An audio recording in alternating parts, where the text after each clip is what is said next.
As results poured in from this week's general elections in South Africa, the numbers were reflecting what many had predicted. The African National Congress, or ANC, which has governed South Africa since the end of apartheid, would not be securing a majority of seats in parliament. Analysts say ANC's diminishing power comes from leadership challenges within the party. The biggest threat to the ANC has always been internal to itself.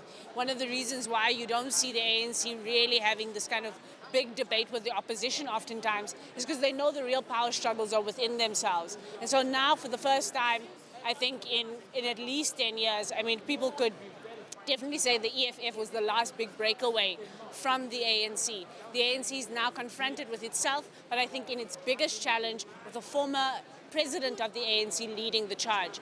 Former President Jacob Zuma's Umkhonto weSizwe party has been the talking point of the elections. The 6-month-old political party has eaten into ANC's vote, particularly in Zuma's home province of KwaZulu-Natal. People want to see change. Civil society is tired of this lethargic way of how these so-called political parties have governed. You know, I'll say so-called because quite honestly, they've not represented the people of South Africa. They've been looking after their own interests. And with the entrance of Umkhonto weSizwe, there is no doubt that indeed, you know, they're going to take a different view in terms of how they govern. Because we're going to hold them accountable. There's no doubt about that.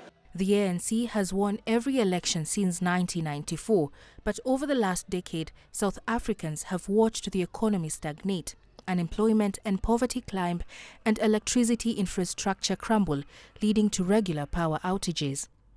With ANC support plunging, the party will need to seek coalition partners to govern the country. The MK party has said it could partner with the ANC, but not if current President Cyril Ramaphosa remains its leader.